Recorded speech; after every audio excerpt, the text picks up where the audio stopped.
So hello everybody, welcome back to training every single day, where I'm trying to get you to move and improve, or even if you don't, now you do. I want you to get out there and move, because any movement will lead to some improvement. Adaptations in the body occur to what you're doing. So I just do some movement flows to kind of get with this equipment I have here. Just some movement flows, taking my legs. This leg movement here kind of looks goofy. Looks like a dance more than an exercise. But I actually did get a good amount of tension through the legs and spontaneity, which I think I'm starting to finally get to the tipping point where I can really start to get some, because I feel like I've been putting effort into the Ido Portal method, but not really becoming competent at it. So I feel like I'm starting to get competent with flowing through movements after a good amount of time. I'm starting to feel a little better. Over the past couple days, I actually was not doing too well, having to face a lot of harsh realities, and so hopefully I'll get out of this rut here, get out moving a bit more.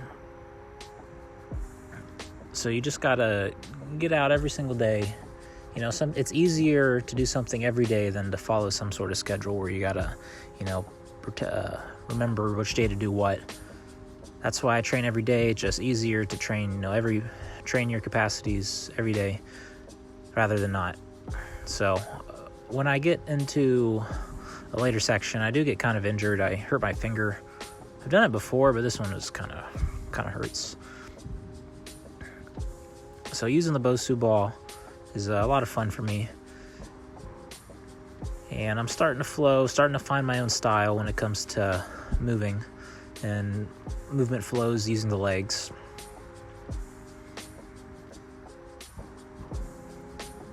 I'm going to try to keep this series going for as long as I can, but unfortunately I've been having some health issues that might, stop this series altogether, but I will stay out here for as long as it takes, and I will continue to move.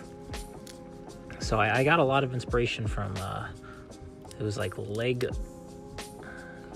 something. It is Ido Portal's most recent video about legs. He really uses a full capacity of his leg movement. And right now it's a 4th of July Eve, so you might hear some fireworks, and that's what those poppings are. My Stalder press is not quite what it used to be. I can't even do one, but I can kind of cheat one out and do the negative just fine.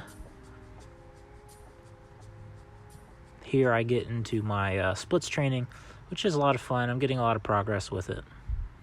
I've had a lot of time to recover it, so now I'm able to, push it. I think the ideal way of doing it is to do an active hold for as wide as you can, and then once that gives out, stretch into a passive hold, which is what I do here. So, thanks for watching this far in the video, guys. I'd like to know what you guys are training for, what you think I'm missing a little bit. I know for sure I'm missing a little bit of pool, because I don't really train pool and I don't really care about it. I just do enough to try to balance out the physique and the movement patterns. So what do you guys train for? Do you guys train outside? Do you guys train in a gym? What's the environment you train in? Do you only train at the gym? Do you only train at home? You're always your body's adapting no matter what you do. So training is just mindful and conscious adaptations you take. So right now I'm outside listening to some fireworks, getting some fresh air in. One of the unofficial practice sides where my daily life, I'm trying to breathe deeper. I'm trying to really engage my sense of smell all the time with each one of my breaths is,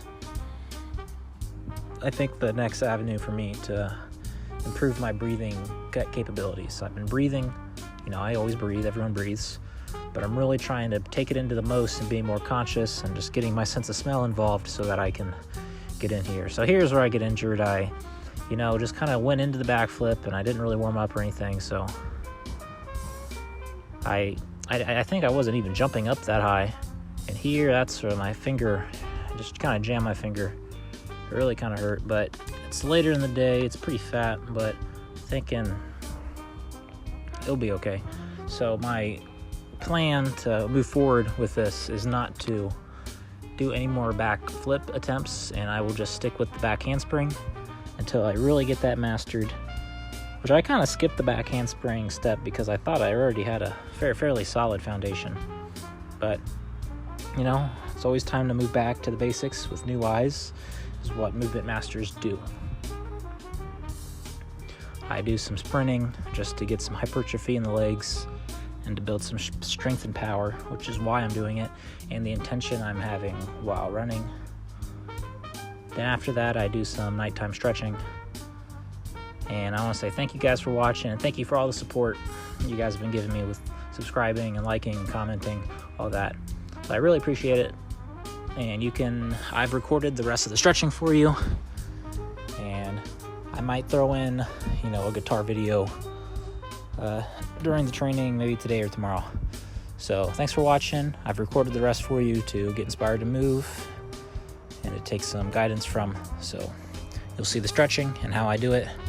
And a little side note before I leave, that I have moved to a smaller towel. So this is it's not a bath towel. This is more like a washcloth. So I'm getting tighter and tighter with it. My shoulder mobility is improving, which you probably have seen with my air chairs. So thanks for watching, and I'll see you in the next one. Talk to you later.